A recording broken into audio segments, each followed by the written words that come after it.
All right. Let's get ready for Chapter 7 of Harry Potter and the Sorcerer's Stone. The Sorting Hat. We got this side of me. The Sorting Hat's over there. Monitors reversed. Spent the last hour or so trying to get audio to sound a bit better. Ended up clearing all my filters in OBS, and I'm just going to run it through Premiere to get it all situated. Hopefully it'll be good. Hopefully it'll be better than past audio has been. Just trying to get good audio, you know, because that's what you guys always want, good audio. So, let's see. Chapter 6 was the journey from platforms 9 3/4. We got to meet a whole bunch of people, got all the others, the Weasleys, Malfoy, Hermione, Neville, Gran, bunches of others. So we're gonna get in on here for Chapter 7, The Sorting Hat.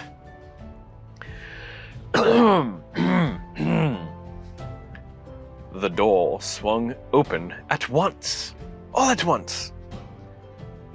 A tall, black-haired witch in emerald green robes stood there.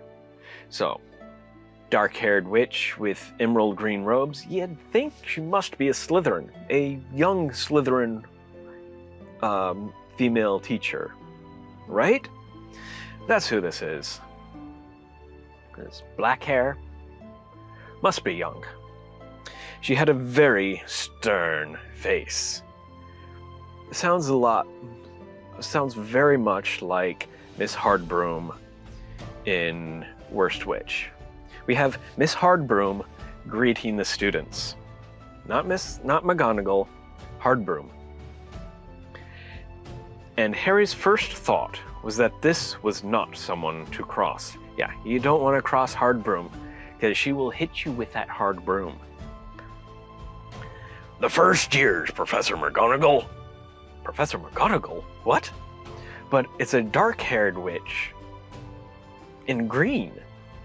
Why is McGonagall in green and dark-haired? Not gray-haired. Oh, I still love Maggie Smith, though. Dame Maggie Smith did an excellent, amazing job. And I'm glad it was her and not anybody else. Thank you, Hagrid. I've forgotten my McGonagall voice from Chapter 1. I'll have to find some way to get back to that. Thank you, Hagrid. I will take them from here. She pulled the door wide. Pulled the door wide? The entrance hall was so big you could have fit the whole of the Dursleys' house in it. Just the entrance hall. We're not in the Great Hall yet. Because remember, they're coming in from outside, not from the steps in the hallway, from outside. The stone walls were lit with flaming torches, like the ones at Gringotts. Interesting. Movies, they were definitely not the same kind of torches. Unless they mean the torches in the back caves of Gringotts, not the hall of Gringotts. The ceiling was too high to make out. Hey, why would you try to make out with the ceiling? It's an odd thing to do, but okay, more practically, the ceiling was too high to see, essentially. You couldn't see where the ceiling was. That's really, really high. And a magnificent marble staircase facing them led to the upper floors. Nice. They followed Professor McGonagall across the flagged stone floor. Harry could hear the drone of hundreds of voices from a doorway to the right. The rest of the school must already be here. To the right. So I always pictured going from the entryway door at least in the movies, in 7 you enter the school from outside, and the Great Hall is to the left. Not to the right, to the left. It's a little thing you might about the movies to notice. And actually, when they're using the Polyjuice potion and tricking Crabbe and Goyle, again, actually from there, the entry to the Great Hall is straight across. Not to the right or left. It's you enter or whatever's off screen in that scene, because they got the boar statue or whatever that they're hiding behind, and then to their perspective left is the Great Hall. Straight ahead is the stairs. To the right we get presumably the door outside. But I think in Order of the Phoenix, when Dumbledore comes in, I don't know. That's an orientation I need to check again, or a layout, floor plan. But Professor McGonagall showed the first years into a small, empty chamber off the hall. That'd be, I don't know, just a broom closet. Stuff all the first years into a broom cupboard. They crowded in, standing rather closer together than they would usually have done. Shoulder to shoulder, peering about nervously. "Welcome to Hogwarts," said Professor McGonagall. "The start of term banquet will begin shortly, but before you take your seats in the Great Hall, you will be sorted into your houses. The sorting is a very important ceremony because, while you are here, your house will be something like your family within Hogwarts. Hopefully not like the Dursley family, right? Right? You will have classes with the rest of your house, sleep in your house dormitory, and spend free time in your house common room, and only in your house common room. You can't spend any free time anywhere else but your house common room. The 4 houses are called Gryffindor, Hufflepuff, Ravenclaw, and Slytherin. Each house has its own noble history, and each has produced outstanding witches and wizards. While you are here at Hogwarts, your triumphs will earn you house points, while any rule breaking will lose house points. At the end of the year, the house with the most points is awarded the House Cup, a great honor. I hope each of you will be a credit to whichever house becomes yours." She's playing the fence here. Very well done. No favoritism. That's the moment. The sorting ceremony will take place in a few minutes in front of the rest of the school. I suggest you all smarten yourselves up as much as you can while you are waiting. Clean that smudge off your nose, Ronald. And Neville, I don't know. Mind your toad. Crabbe, Goyle, tuck in your shirts. Straighten your ties. I'm sure Malfoy knows how to tie a tie. Malfoy can help you tie a tie, Crabbe and Goyle, since I figured you guys can't. Or maybe Pansy Parkinson can help you tie your ties. I don't know. Just throwing that out there.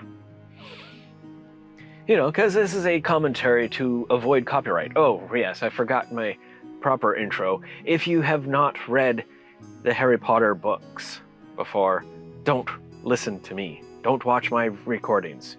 This is for those who have already read them. Read them many times.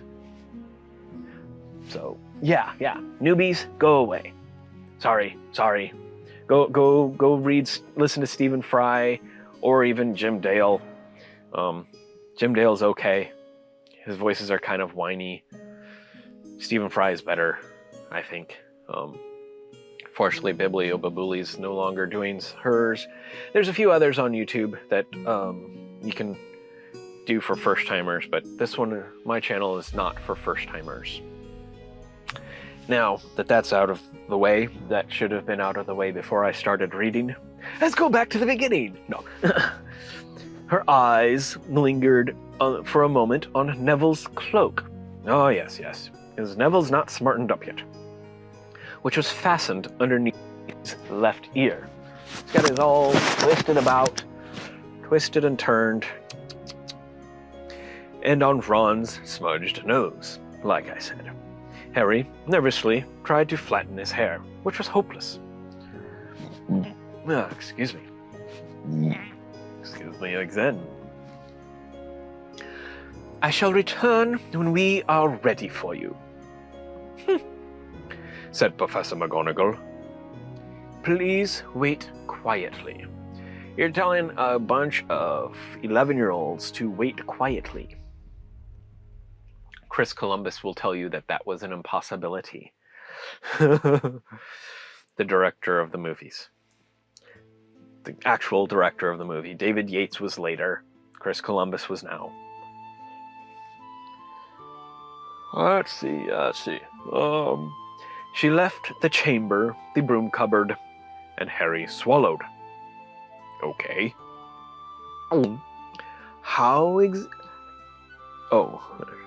Oh, yes. How exactly do they sort us into houses? He asked Ron. Some sort of test, I think. Fred said it hurts a lot, but I think he was joking. Of course he was joking. It's Fred! Fred. I was gonna say, Fred is always joking. Fred jokes till his last day. Oh, the last thing Fred says is, I think you're joking. To Percy. I think that's the last thing he says. The smile still etched on his face. Oh, I'm gonna start crying already. Oh man, like seriously. Harry's heart gave a horrible jolt. Yeah, that's what I'm feeling right now. Just thinking about Fred. Oh, a test in front of the whole school? Oh, the test to see if you can get past thinking about Fred's death without crying. That's the test, and I fail it every time. But he didn't know any magic yet. What on earth would he have to do? He hadn't expected something like this the moment they arrived. No, you didn't Why not? Maybe I should have opened your books a little bit more, read a few more chapters, and tried to remember a few more things from your books. That you did open. You opened History of Magic and found the name for Hedwig. But did you open your potions book? Maybe not enough. You should have read a bit more of your potions book. Next chapter.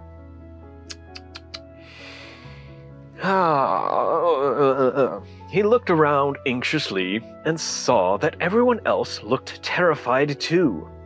No one was talking much except Hermione Granger, who was whispering very fast about all the spells she had learned and wondered which one she'd need.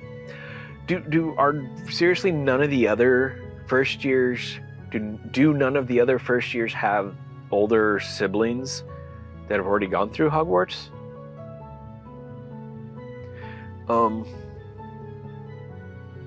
I think as far as I recall from the countless times I've read and listened to the books, I don't think there's any mention of anybody else having older siblings at Hogwarts besides the Weasleys, right? If you recall anybody, put it in the comments, and I suppose eventually we'll get there to find out if anybody does have a older sibling, and try to remember to point it out when we come across that. if we come across older siblings. Let's see. Harry was tried hard not to listen to Hermione. He'd never been more nervous. Never. Not even when he'd had to take a school report home to the Dursleys saying that he'd somehow turned his teacher's wig blue. How do you explain that one? Ed, say, how did the teachers expect him to have done so?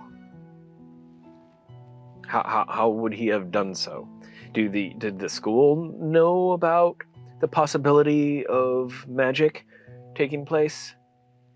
That's the only reason I can think of that they would actually believe that Harry might have actually done it, unless he was that good at hiding things, or that they believe he's that good at lying about the equipment needed to dye the teacher's wig, to take the wig off of the teacher's head, put it in the dye, and then give it back to the teacher without the teacher realizing that they've lost their wig.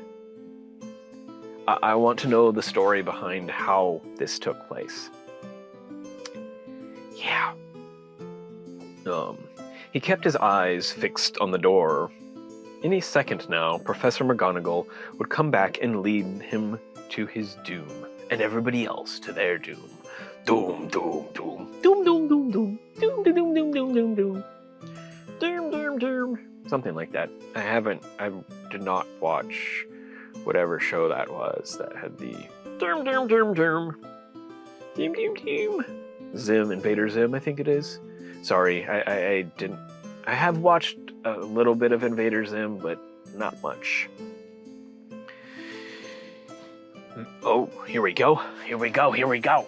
Then something happened that made him jump about a foot in the air, and several people behind him screamed.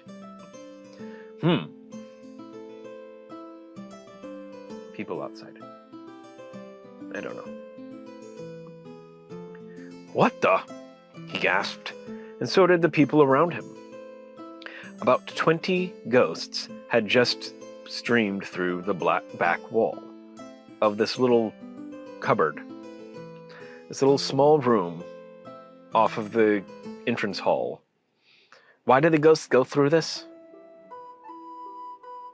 I don't know. Just for dramatic effect, of course. But it's not, their introduction to the ghosts is not in the Great Hall, in the dining hall. It's in this small cupboard of a room off the small corner room off the entrance hall. I know words. I can put words together. Blah, blah. You know, everybody has stuttering problems sometimes. It's okay. It's not a crime. They came okay, about 20 ghosts had 20 ghosts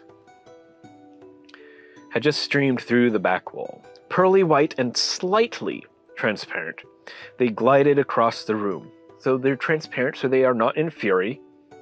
They are not the infuri. Whatever the plural is.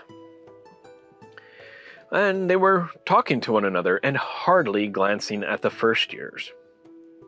Because they totally did this on purpose. Or accidentally went through this room. Yes. That they didn't know that the first years were in. No idea. None whatsoever. They seemed to be arguing. What looked like a fat little monk was saying, "Forgive and forget, I say. We ought to give him a second chance."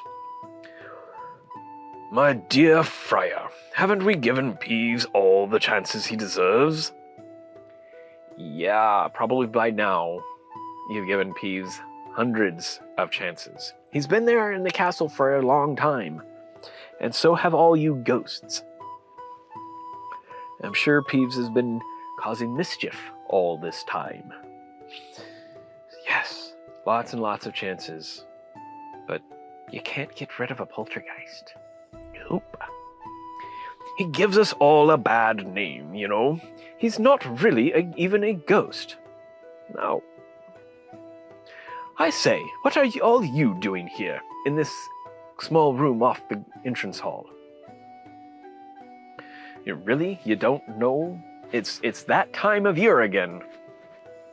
You've done this for enough centuries, ghosts, that you should know that it's time for the first years to arrive and that they always get put into this little room.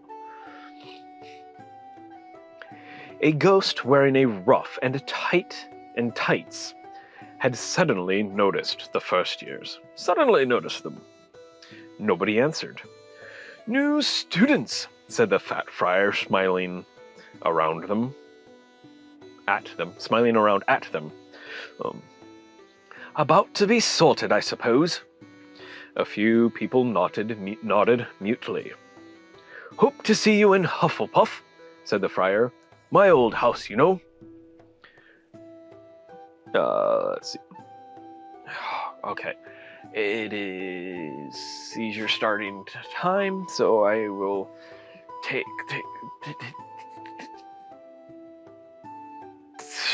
a break to medicate. I'll be right back, hopefully. All right, back into it. Just a few minutes later, not days later, thankfully. Okay.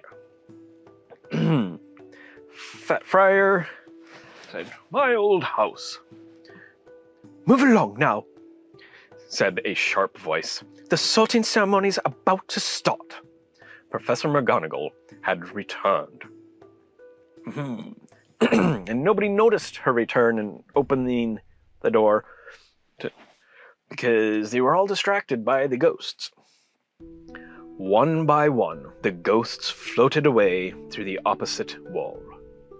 One by one, not all at once. They went very slowly, for some reason. Ghosts can't cross paths with other ghosts? Can two ghosts occupy the same space at the same time, the same way a ghost and a person can? What if a ghost and an inferi meshed? That's like the ghost and a zombie. What if can someone become a ghost and die, have their ghost go out, and then have their body be zombified and resurrected? So you could have the ghost and the zombie from the same person. Ooh. Let's see. Now, form a line, Professor McGonagall told the first years, and follow me. Following the leader, following the leader, wherever she may go. Feeling oddly as though his legs had turned to lead. I know that feeling. Harry got into line behind a boy with sandy hair, with Ron behind him, and they walked out of the chamber, back across the hall, and back across the hall that was bigger than the Dursleys' house, wider than the Dursleys' house is wide, and through a pair of double doors into the great hall. How big are these double doors? We don't get to see this time. We don't get to know. I want to know.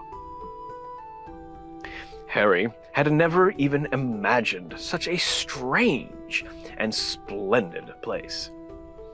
It was lit by thousands. Well, of course he never imagined it, because his imagination was trampled upon, was shunned and curtailed and condemned.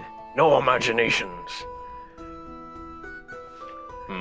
So, yeah, Harry had never exercised his imagination.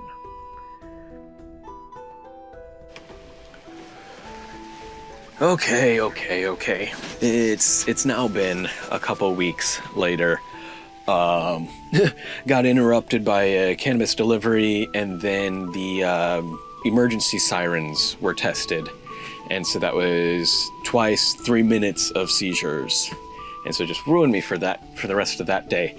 And then I've been kind of still tired these past 3 weeks, I think it is now. I don't remember how long it's been. But it's been a while. Been roaming around, doing some things at a different beach I've been able to stay at overnight. Despite the signs that say no overnight parking, they're not enforcing it, thankfully. But, so, let's try to get back to this and try to continue doing it. Because, yeah. Where we left off. Harry had never imagined such a strange and splendid place, because he'd never exercised his imagination. So, it was lit by thousands and thousands of candles that were floating in the midair over the 4 long tables, dripping wax onto all the kids' heads, and burning through the strings that were holding the candles up, and so the candles and fire were falling on the kids. Oops. But it looked cool. These tables were laid with glittering gold plates and goblets. At the top of the hall was another long table where the teachers were sitting. Professor McGonagall led the first years up here. Up to the table where all the other teachers are sitting. So that they came to a halt in a line facing the other students, with the teachers behind them. So, the opposite of what the movie did. Because in the movie, the students are behind them and they're facing the teachers. Here, they're facing the students with the teachers behind them. The hundreds of faces staring at them looked like pale lanterns in the flickering candlelight. Dotted here and there among the students, the ghosts shone misty silver. Aha. Mainly to avoid all the staring eyes, Harry looked upward and saw a velvety black ceiling dotted with stars. He heard Hermione whisper. It's bewitched to look like the sky outside. I read about it in Hogwarts, a history. Because she whispered it. She didn't say it loudly. So it's kind of like Dumbledore talking calmly. Hermione whispered. It was hard to believe there was a ceiling there at all, and that the great hall didn't simply open onto the heavens. Harry quickly looked down again as Professor McGonagall silently placed a 4-legged stool in front of the first years. Silently did this. On top of the stool, she put a pointed wizard's hat. Yes, this way. Ha! There it is. Probably a bit darker background scene than we actually have in the Great Hall. With thousands and thousands of candles. Noticing that everyone in the hall was now staring at the hat, he stared at it too. For a few seconds, there was complete silence. Then the hat twitched. A rip near the brim opened wide like a mouth, and the hat began to sing. A singing hat. Oh, you may not think I'm pretty, but don't judge on what you see. I'll eat myself if you can find a smarter hat than me. You can keep your bowlers black, your top hat sleek and tall, for I'm the Hogwarts sorting hat, and I can cap them all. There's nothing hidden in your head the sorting hat can't see. So try me on and I will tell where you ought to be. You might belong in Gryffindor, where dwell the brave at heart. Their daring nerve and chivalry set Gryffindors apart. You might belong in Hufflepuff, where they are just and loyal. Those patient Hufflepuffs are true and unafraid of toil. Or yet in wise old Ravenclaw, if you've if you've read a ready mind, where those of wit and learning will always find their kind, or perhaps in Slytherin you'll make your real friends. Those cunning folk use any means to achieve their ends. So put me on, don't be afraid, and don't get in a flap. You're in safe hands, for I have none, for I'm a thinking cap. The whole hall burst into applause. I hope you did too. I just made that up as I was going. It bowed to each of the 4 tables, and then became quite still again. So, we've just got to try on the hat, Ron whispered. So we've just got to try on the hat. Ron whispered. I'll kill Fred. He was going on about wrestling a troll. I need to check something. No, I thought not. I didn't have my limiter on. Harry smiled weakly. Yes, trying on the hat was a lot better than having to do a spell. But he did wish they could have tried it on without everyone watching. The hat seemed to be asking rather a lot. Harry didn't feel brave or quick-witted or any of it at the moment. Who cares what the moment is not what is important. Oh, no. The hat judges based on far more than just a moment. If only the hat had mentioned a house for people who felt a bit queasy. This is a temporary feeling. That would have been the one for him, for right now, but you'll feel better tomorrow, or in just a few minutes. Once you sit down at a table, all the queasiness will go away. Professor McGonagall now stepped forward, holding a long roll of parchment. When I call your names, you will put on the hat and sit on the stool to be salted, she said. Abbott, Hannah. A pink-faced girl with blonde pigtails stumbled out of line, put on the hat, which fell right over her eyes, and sat down. Hannah. A moment's pause. Hufflepuff! The first goes to Hufflepuff. The loyal friends. The table on the right cheered and clapped as Hannah went to sit down at the Hufflepuff table. Harry saw the ghost of the fat friar waving merrily at her. Bones, Susan? Hufflepuff, also. So 2 for Hufflepuff, shouted the hat again, and Susan scuttled off to sit next to Hannah. Boot Terry from the school. Just boot him out. Ravenclaw, our first Ravenclaw. This table second from the left clapped this time. Several Ravenclaws stood up to shake hands with Terry as he joined them. Then we get Brocklehurst. Mandy Brocklehurst. Now, I don't recall too many other mentions of Mandy Brocklehurst in the story. I could be wrong. There could be a few more. But it's not a name that jumps out. And she also goes to Ravenclaw. But Brown Lavender Brown. Lav. The Psycho became the first new Gryffindor. Of course, the Psycho goes to Gryffindor. Gryffindor gets the psychopaths. Yeah. I don't know. And the table on the far left exploded with cheers. Aha. So the tables are apparently from left to right. Gryffindor, Ravenclaw, Slytherin, Hufflepuff.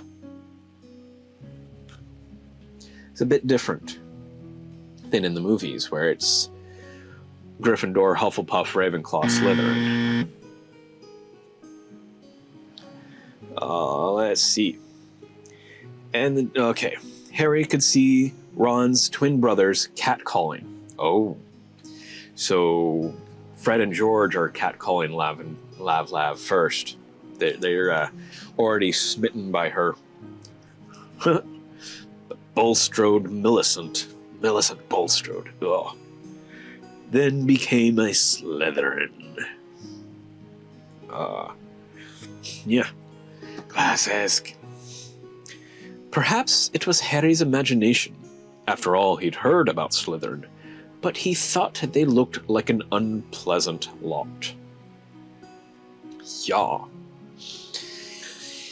He was starting to feel definitely sick now. He remembered being picked for teams during gym at his old school. He had always been... Oh, man. Ay.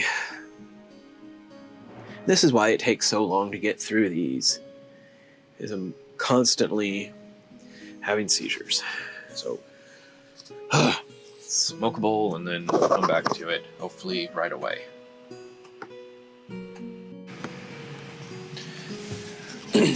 Okay. Let's try this. Try to continue. Let's see. He had always been last to be chosen, not because he was no good, but because no one wanted Dudley to think they liked him. Wonder how good Harry actually was at sports. In the regular Muggle schools, it's pretty good in the real world, or in his real world. But who knows? What sports did he play in school as a Muggle in the Muggle school? And how good was he? Could he make a basket? Could he kick a goal or block the goal? I don't know. Even if he was picked last, he still has to eventually be picked. And why didn't his teachers encourage that? No, probably because they didn't like their wig being turned blue. Finch Fletchley Justin. Haha. Justin Finch Fletchley. Hufflepuff. Sometimes Harry noticed that the hat shouted out the house at once. But at others, it took a little while to decide. Finnegas Seamus, the sandy-haired boy next to Harry in the line, sat on the stool for almost a whole minute before the hat declared him a Gryffindor. Ha! Seamus! Granger Hermione was called. Hermione almost ran to the stool and jammed the hat eagerly on her head. Gryffindor! Shouted the hat. Ron groaned, because he realized he's going to be stuck with her, that she's going to become his best friend and wife. Ha! A horrible thought struck Harry, as horrible thoughts always do when you're very nervous. Yeah, what if he wasn't chosen at all? Yeah. What if he just sat there with a hat over his eyes for ages? A hat stall! Haha! Like, Mundungus Fletcher. What if he sat there with a hat over his eyes for ages until Professor McGonagall jerked it off his head and said there had obviously been a mistake and he'd better get back on the train. 'Cause you're not really a witch. You're just dreaming. Though somehow you can see the castle, even though you're a muggle and not actually a wizard, Harry. You are not a wizard.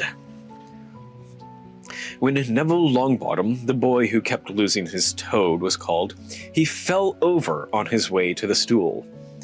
The hat took a long time to decide with Neville. Because Neville could be a good Hufflepuff. When it finally shouted, Gryffindor, Neville ran off, still wearing the hat, and had to jog back amid gales of laughter to give it to... Oh, excuse me. Oh. Yeah, to give it to MacDougall Morag. Morag McDougall. Another person we don't hear much about. I think we get some McDougall but not a whole lot. Does he try out for the Quidditch team eventually, I think? Malfoy swaggered forward when his name was called and got his wish at once. Wait. What? There's no mention of... We don't get to see Crabbe and Goyle here first? Did I miss a page? Let's see. Yeah, we go from Finnegan to Granger to Longbottom, and with no Goyle, and we didn't see Crabbe either. Just glossed right over them, as they tend to have happened to them. Poor Crabbe and Goyle. They deserved more justice in the story. More airtime, or page time. Let's see,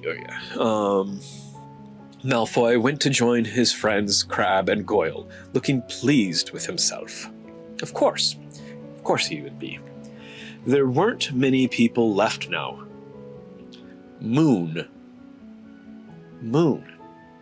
Here's the thing.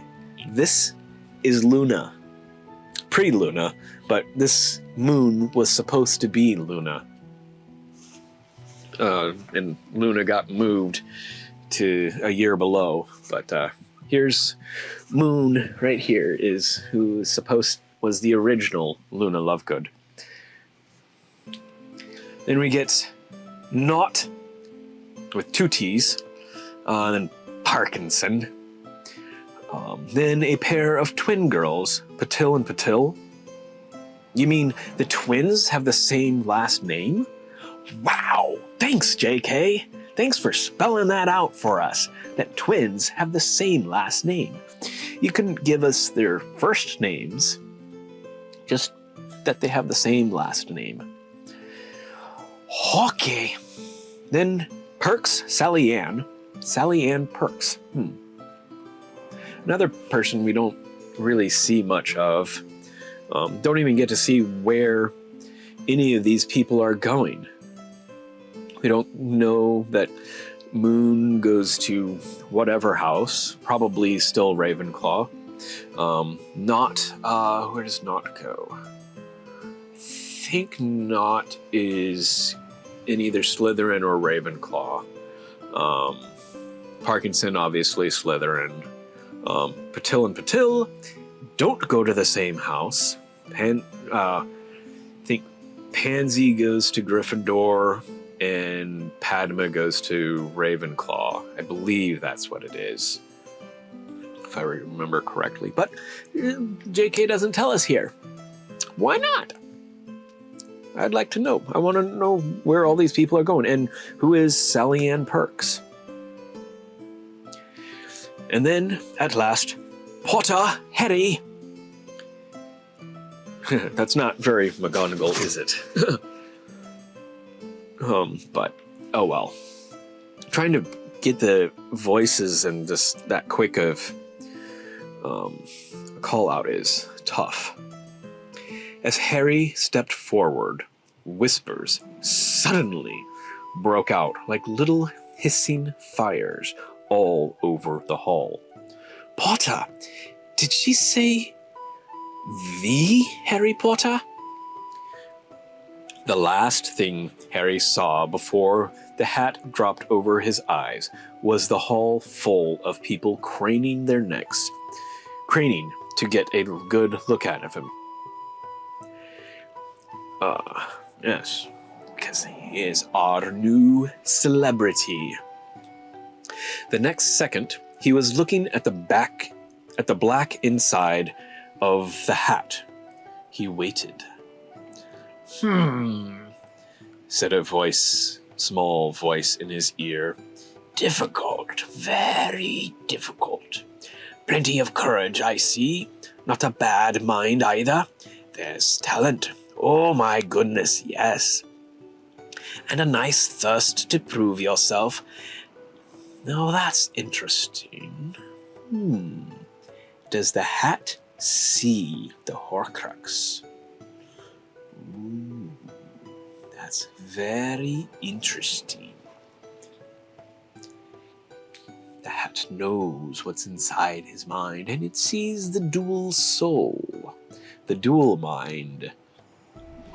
Because Voldy's mind, not just his soul is there, but his mind too. A bit of his mind. Which is how the connection really works. How it's so easy to work. Whereas it would not work for any normal witch or wizard. Even some legilimens as accomplished as Severus Snape, whom we shall meet shortly. Let's see, yes. So where shall I put you? Harry gripped the edges of the stool and then thought, Not Slytherin, not Slytherin. Not Slytherin, eh? Said the small voice. Are you sure? You could be great, you know. It's all here in your head. And because Harry does have a thirst for greatness, thirst to prove himself. It's all here in your head, and Slytherin will help you on the way to greatness. Yes, no doubt about that. No? Well, if you're sure, better be Gryffindor. Harry heard the hat shout the last word to the whole hall. He took off the hat and walked shakily toward the Gryffindor table. Where's the applause? Applause! Cheers, cheers, where's the cheers? He was so relieved to have been chosen and not put in Slytherin. He hardly noticed that he was getting the loudest cheer yet. That's why the cheer was delayed. Because Harry was so relieved that he couldn't hear a thing. Percy, the prefect, got up and shook his hand vigorously. Ah! While the Weasley twins yelled, We got Potter! We got Potter! Harry sat down opposite the ghost in the rough. Harry sat down opposite the ghost in the rough he'd seen earlier. The ghost patted his arm, giving Harry the sudden, horrible feeling he'd just plunged it into a bucket of ice-cold water. The ice bucket challenge. He could see the high table properly now. Because before, the high table was behind him instead of in front of him. Different. At the end nearest him sat Hagrid, who had caught his eye and gave him the thumbs up. Good old Hagrid. Harry grinned back. Ha ha! And there, in the center of the high table, in a large gold chair, sat Albus Dumbledore. Harry recognized him at once from the card he'd gotten out of the chocolate frog on the train. Dumbledore's silver hair was the only thing in the whole hall that shone as brightly as the ghost's. Harry spotted Professor Quirrell, too, the nervous man from the Leaky Cauldron. He was looking very peculiar in a large purple turban that he did not have in the Leaky Cauldron. So when did he actually acquire? In this past month, he got it? What, was Voldemort not in his head back then? Clearly couldn't have been, because Harry was able to shake hands with Quirrell with no damage to Quirrell. So Voldemort was not in Quirrell's head in the Leaky Cauldron. But now he is. And there were only 4 people left to be sorted. Thomas Dean, a black boy even taller than Ron, joined Harry at the Gryffindor table. Turpin Lisa? Who's Lisa Turpin? Somebody else who don't know, became a Ravenclaw, and then it was Ron's turn. He was pale green by now, Harry crossed his fingers under the table, and a second later... Why crossing them under the table? I don't know. Didn't want to see him hoping. And a second later, the hat shouted, "Gryffindor!" Harry clapped loudly with the rest as Ron collapsed into the chair next to him. Not on the bench, but onto a chair.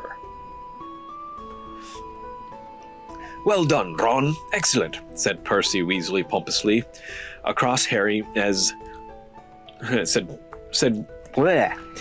Percy Weasley pompously across Harry, reaching over across him, as Zabini Blaze was made a Slytherin. Professor McGonagall rolled up her scroll and took the sorting hat away. Harry looked down at his empty gold plate. He had only just realized how hungry he was, because he's no longer sick and queasy. He no longer feels like he's going to vomit, because he's sitting at the table, he was chosen, and he's got his friend with him. And more friends to come. The pumpkin pasties from the train seemed ages ago, because a lot has taken place since you were on the train. Albus Dumbledore had gotten to his feet. He was beaming at the students, his arms opened wide, as if nothing could have pleased him more than to see them all there. Dumbledore, his arms wide. Star Trek, Darmok and Shalad reference. "Welcome," he said. "Welcome to a new year at Hogwarts. Before we begin our banquet, I would like to say a few words. And here they are. Nitwit, blubber, oddment, tweak." "Thank you." "Okay. Dumbledore is a bit mad." He sat back down. Everybody clapped and cheered. Harry didn't know whether to laugh or not. "Is he a bit mad?" he asked Percy uncertainly. "Mad? No, he's happy. Dumbledore's very happy." "He's definitely not mad. Did he look mad? Saying, what is it? Nitwit, blubber, oddment, and tweak? How could you be mad saying those words?" "Nah, they're very happy words." "Mad?" said Percy airily. "He's a genius. Best wizard in the world. But he's a bit mad, yes. Potatoes, Harry." "Potatoes!" Harry's mouth fell open. The dishes in front of him were now piled with food. Boop! He had never seen so many things he'd liked to eat on one table. Roast beef, roast chicken, pork chops, and lamb chops. Play along. Sausages, bacon, and steak, boiled potatoes, roast potatoes, fries, Yorkshire pudding, peas, carrots, gravy, ketchup, and for some strange reason, peppermint humbugs.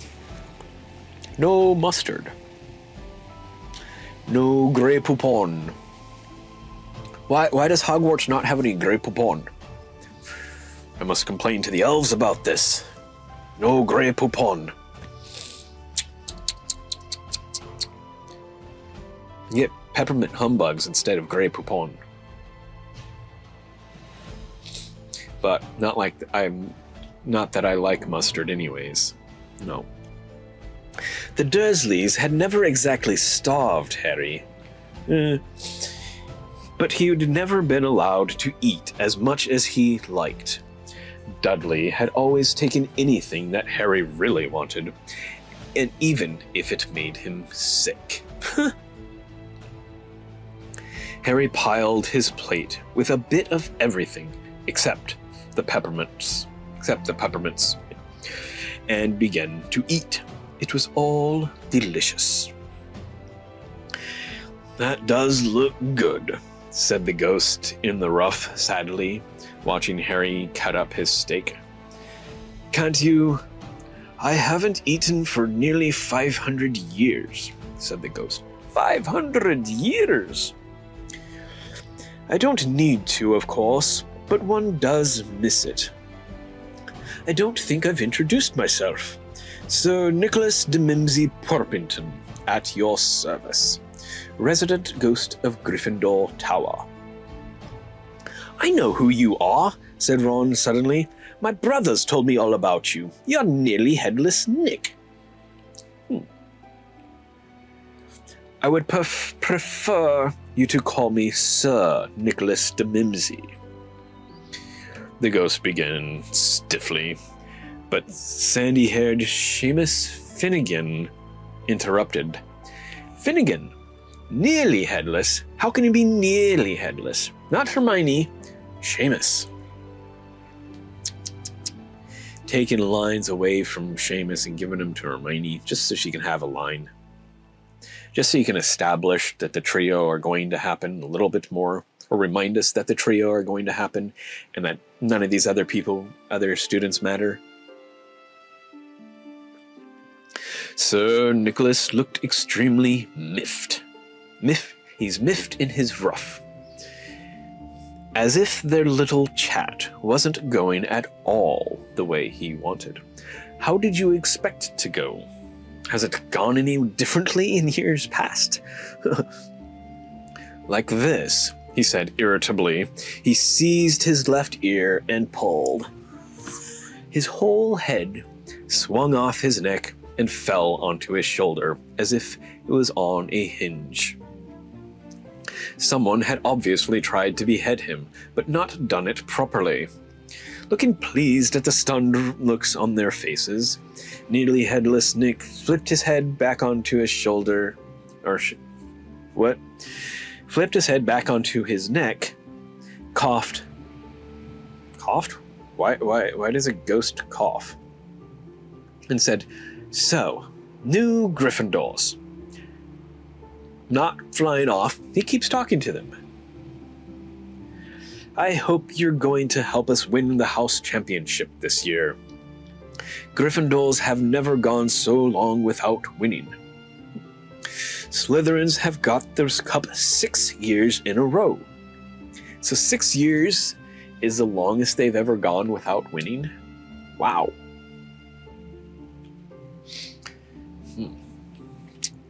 The Bloody Baron's becoming almost unbearable.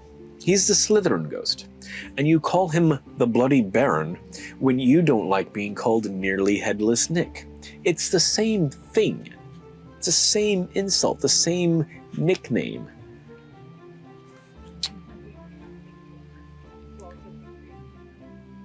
Bit hypocritical there, nearly headless Nick. But then, what is the Bloody Baron's actual name? Harry looked over at the Slytherin table and saw a horrible ghost sitting there, with blank staring eyes, a gaunt face, and robes stained with silver blood. He was right next to Malfoy, who Harry was pleased to see.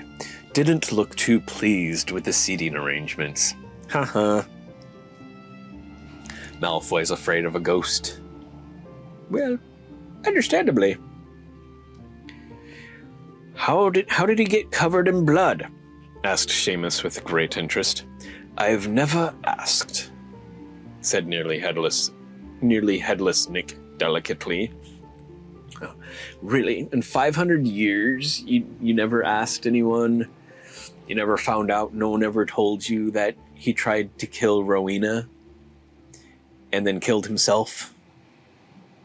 It's a bit Romeo and Juliet here, if you didn't already know. When everyone had eaten as much as they could, the remains of the food faded from the plates, leaving them sparkly clean as before. A moment later, the desserts appeared. Because you can't have your dessert until you finish your main dish. But did they leave room for dessert? Blocks of ice cream Blocks of ice cream in every flavor you could think of. Blocks of ice cream. Apple pies, treacle. That's a word I trouble with. Apparently I struggle with everything right now.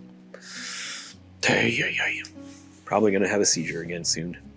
But we'll push through as long as I can. Treacle tarts, chocolate eclairs, and jam donuts. Trifle, strawberries, jello, rice pudding. As Harry helped himself to a treacle tart, the talk turned to their families. No, I gotta stop. Pause again. Oi.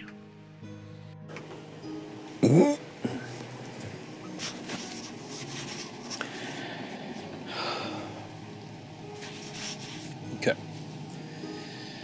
Hopefully. I am half and half, said Seamus. Me dad's a muggle. Mum didn't tell him she was a witch till after they were married. Bit of a nasty shock for him. He didn't like that? Seems like something that should be discussed. The others laughed. What about you, Neville? Said Ron. Ooh, that's a dangerous question to ask. Neville's parents. A burp here, maybe. Well, my gran brought me up, and she's a witch.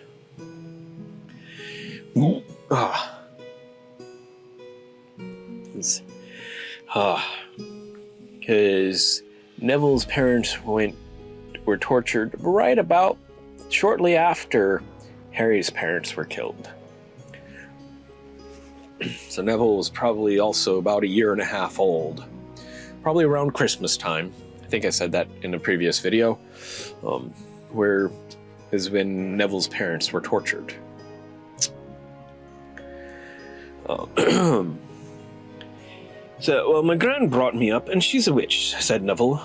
But the family thought I was all muggle for ages. My great-uncle Algie kept trying to catch me off guard and force some magic out of me. He pushed me off the end of Blackpool Pier once. Pushed him off the pier. And nearly drowned. My goodness. But nothing happened until I was 8.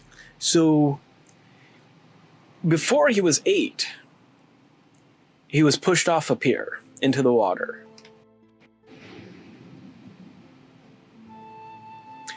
Uncle Algie, or great Uncle Algie, maybe should be in jail in Azkaban for child endangerment, for attempted murder. Yeah, let's get Great Uncle Algie in Azkaban for attempted murder. Multiple times attempted murder. Great Uncle Algie came around for dinner when he was 8 sometime. And he was hanging me out of an upstairs window by his ankles. Dangling an 8-year-old out of the window by his ankles. Uncle Algie is terrible. Oh my goodness. When his great auntie Enid offered him a meringue, and he accidentally let go, dropping the child to what should have been his death.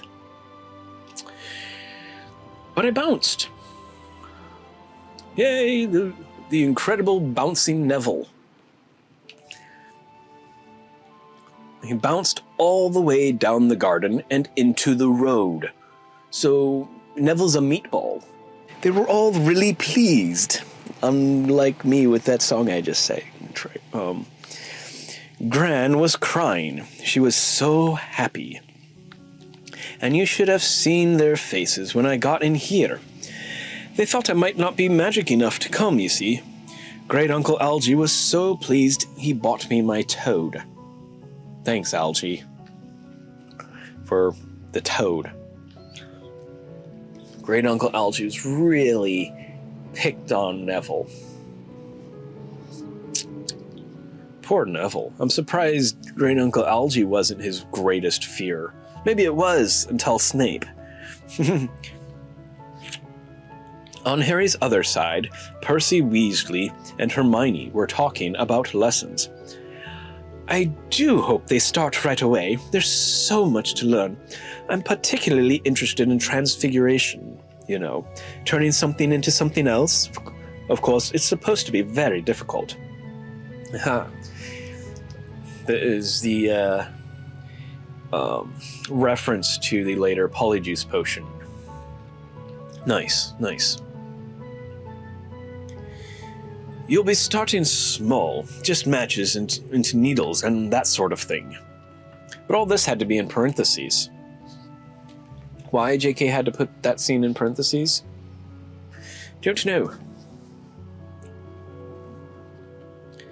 Harry, who was starting to feel warm and sleepy, looked up at the high table again. Hagrid was drinking deeply from his goblet, because Hagrid drinks a lot. Professor McGonagall was talking to Professor Dumbledore. Professor Quirrell, in his absurd turban, was talking to a teacher with greasy black hair, a hooked nose, and sallow skin. Here it is, the beautiful Alan Rickman and the ugly Severus Snape. Two very different, but absolutely perfection of actor choices. Except for being a bit old and the tragedy that befell that great man. It happened very suddenly. The hook-nosed teacher looked past Quirrell's turban straight into Harry's eyes. And what was underneath Quirrell's turban also went from looking at Snape to looking at Harry. That's what I'm thinking.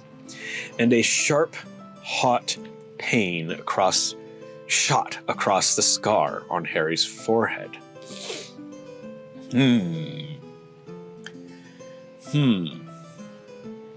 Ouch! Harry clapped a hand to his head. What is it? Asked Percy. Nothing. No, not nothing. The pain had gone as quickly as it had come, because the thing under Quirrell's turban that was looking at Snape shifted to Harry, then realized that Harry reacted to that look, and then looked away, and then knew that there was something. This is when the thing under Quirrell's turban realizes there's a connection.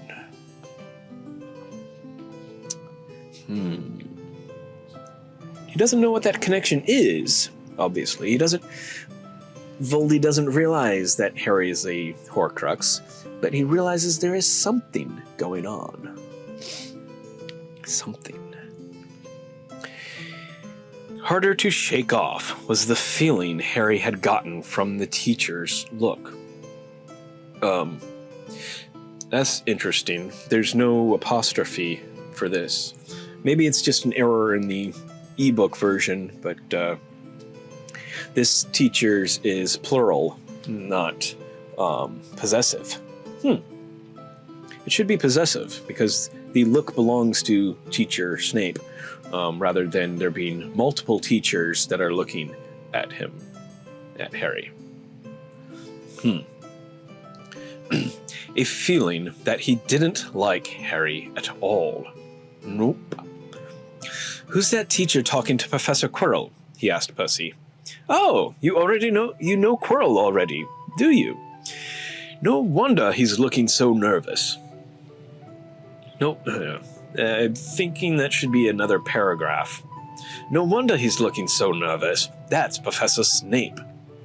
Yeah, not, but I think I kind of like it, oh, you know Quirrell already. No wonder he's nervous. He's nervous because he already knows Harry. No. But he's nervous because he's next to Snape. And he knows that Voldemort is in his head, looking at Snape, and then looking at Harry, and then talking to Quirrell that something was there. He teaches potions, but he doesn't want to. Everyone knows he's after Quirrell's job. Knows an awful lot about the dark arts, Snape. Yes. Harry watched Snape for a while, but Snape didn't look at him again. At last, the desserts too disappeared, and Professor Dumbledore got to his feet again. The hall fell silent, expecting more odd words. Just a few more words now that we are all fed and watered. I have a few start-of-term notices to give you. Not more strange, bizarre words?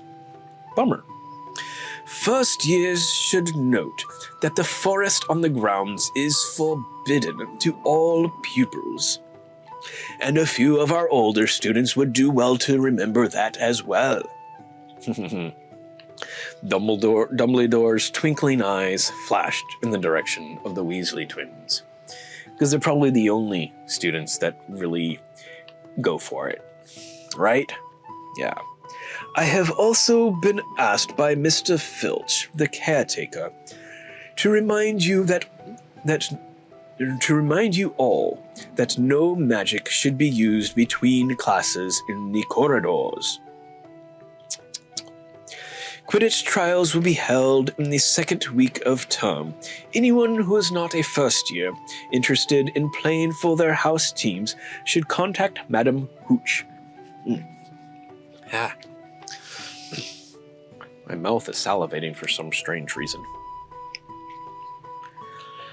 And finally, I must tell you that this year, the third floor corridor on the right-hand side is out of bounds to anyone who does not wish to die a very painful death at the hands of Fluffy. Harry laughed, but he was one of the few who did.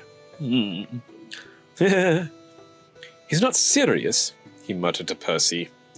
Must be, said Percy, frowning at Dumbledore.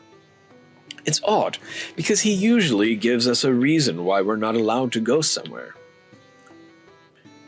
He usually gives all the students why you can't go somewhere? Because he totally said why you shouldn't be going into the Forbidden Forest.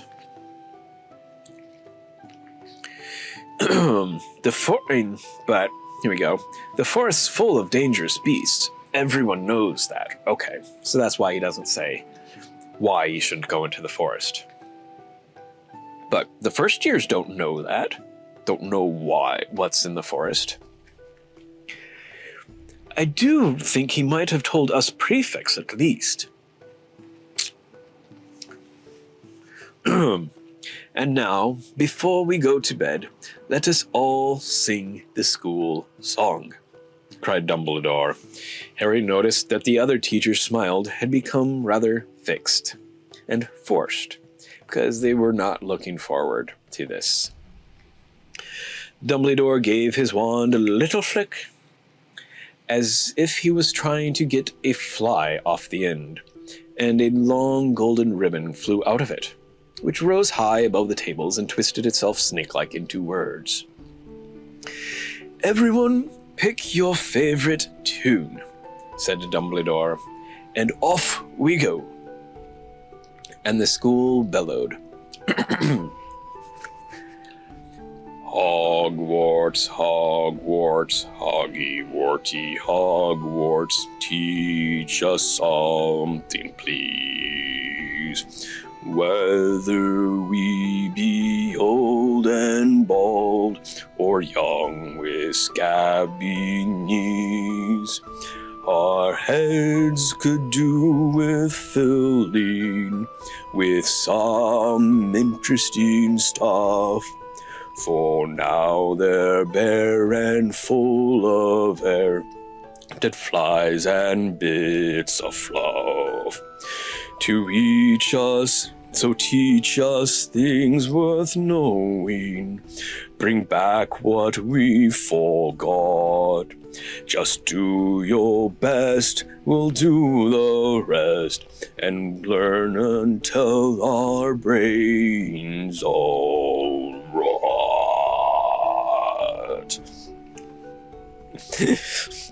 Everybody finished the song at different times. At last, only the Weasley twins were left singing along to a very slow funeral march, which is what I just tried to create for you.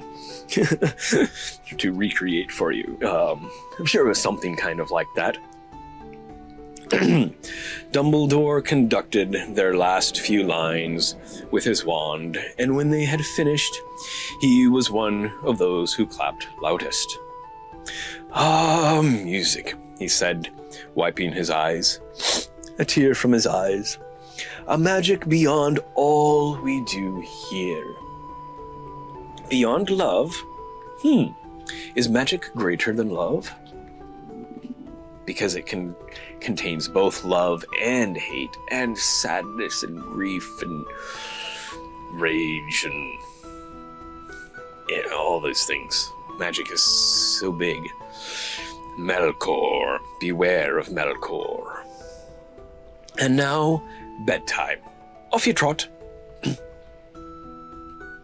The Gryffindor first years followed Percy through the chattering crowds, out of the Great Hall, and up the marble staircase. Harry's legs were like lead again, but only because he was too tired and full of food, and because of all the stairs he had to climb. Eventually your legs start to feel heavy climbing that many stairs. But at least he's only 11 and pretty young and able, so he should be able to run up them. Should have lots of energy and stuff, maybe. Of course, he was sleeping in a cupboard most of his life, so maybe not. He was too sleepy even to be surprised. Too sleepy even to be surprised that the people in the portraits along the corridors whispered and pointed as they passed. "Ah, yes." And moved. Or that twice Percy led them through doorways hidden behind sliding panels and hanging tapestries. They climbed more staircases, yawning and dragging their feet, and Harry was wondering just how much further they had to go. Because it's a long ways. Miles! Miles and miles. When they came to a sudden halt, a bundle of walking sticks was floating in midair ahead of them. One of these nubbly walking sticks is going to eventually be used to hit Umbridge. Yes. Bundle of walking sticks was floating in midair ahead of them, and as Percy took a step toward them, they started throwing themselves at him. Peeves.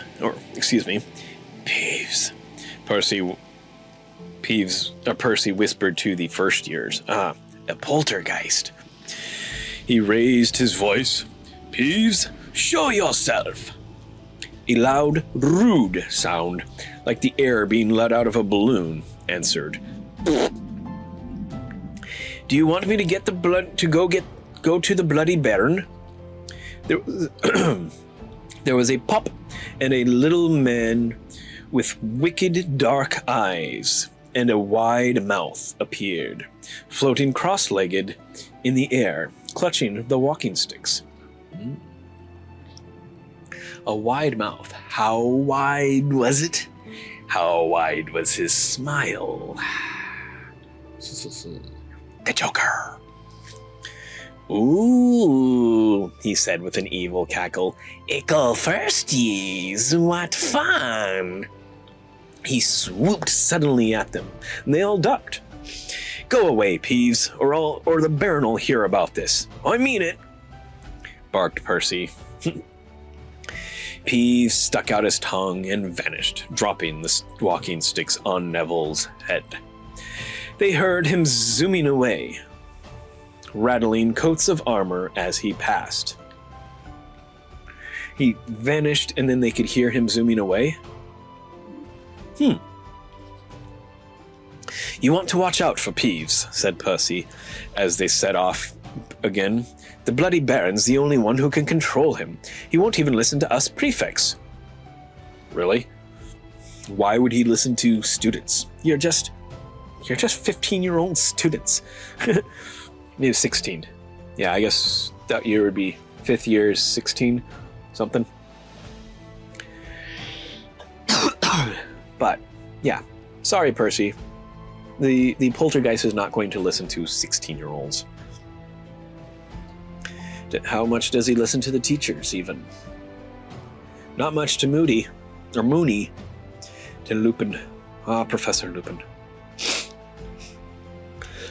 Here we are.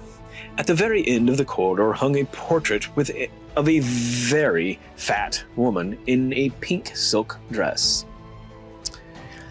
Password, she said. Caput Draconis, said Percy, and the portrait swung forward to reveal a round hole in the wall. A round hole in the wall, not a passageway, not an arched passageway that you can just walk through.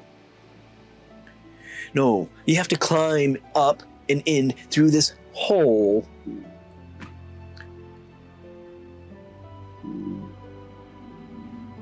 That is very inconvenient.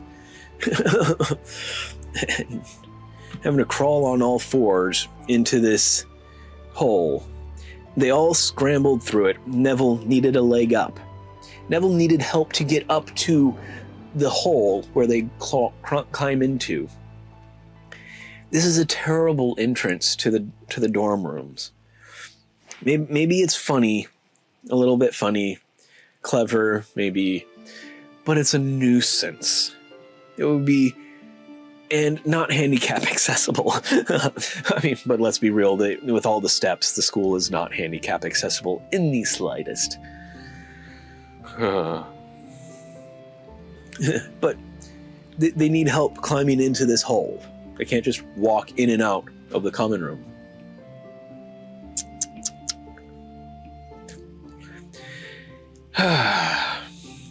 They found themselves in the Gryffindor common room, a cozy, round room full of squashy armchairs.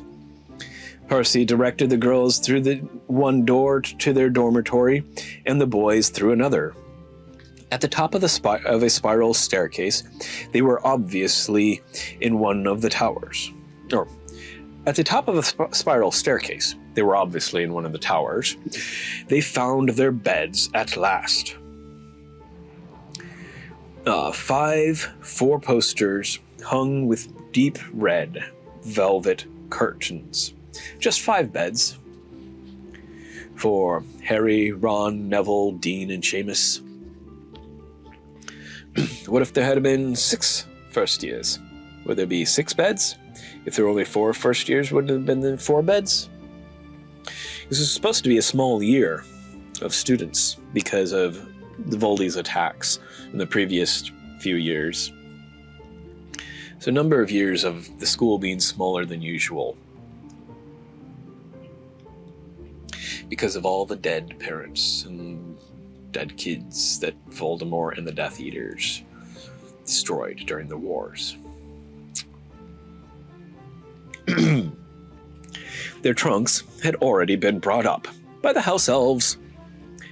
Too tired to talk much, they pulled on their pajamas and fell into bed.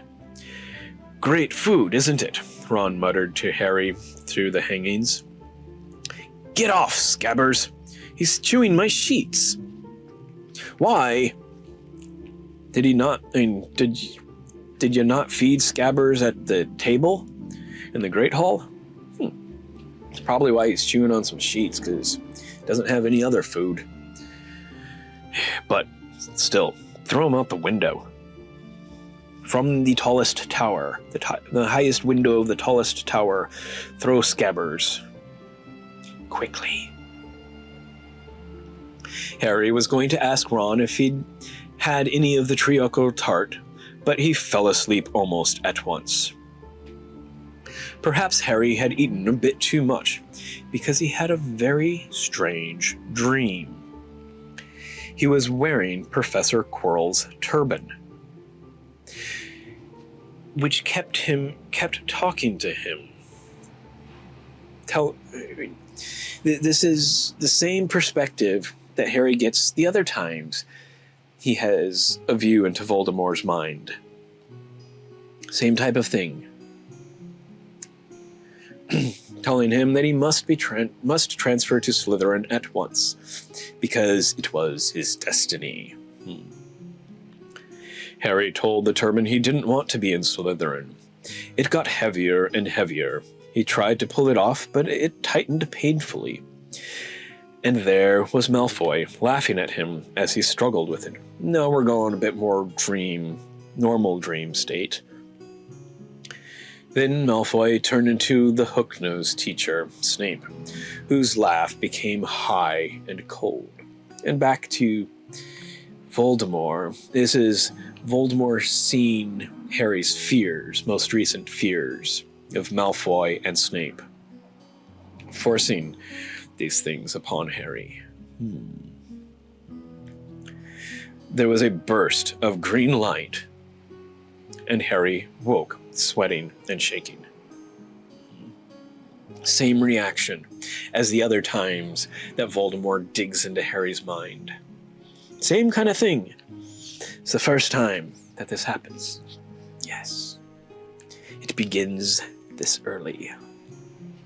He rolled over and fell asleep again, and when he woke the next day, he didn't remember the dream at all. We've made it. Oops, wrong button.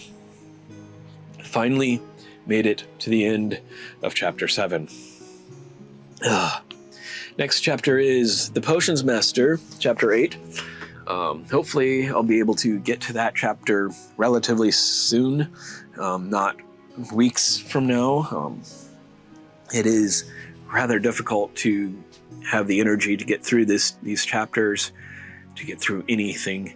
But I'm trying, I'm really trying. I want to do something with my life, so I'm trying to do this. It's just difficult. So yeah, that's why it took a couple weeks to do this chapter. Hopefully the next chapter won't take so long. But leave some comments down below and check out my website for the rest of the videos. Hopefully soon I'll go outside and record this whole chapter out on the beach. See if that works. Generally I've been better off with doing the just straight readings outside than I am sitting here doing the commentated readings. The commentated readings takes more thought processes and stuff, so it's more seizure causing. But hopefully I can do that soon. I'll get this uploaded or edited, put together, uploaded, and yeah, subscribe because there are many more chapters to come, though they may come slowly. So until the next one, thanks. Wizard on!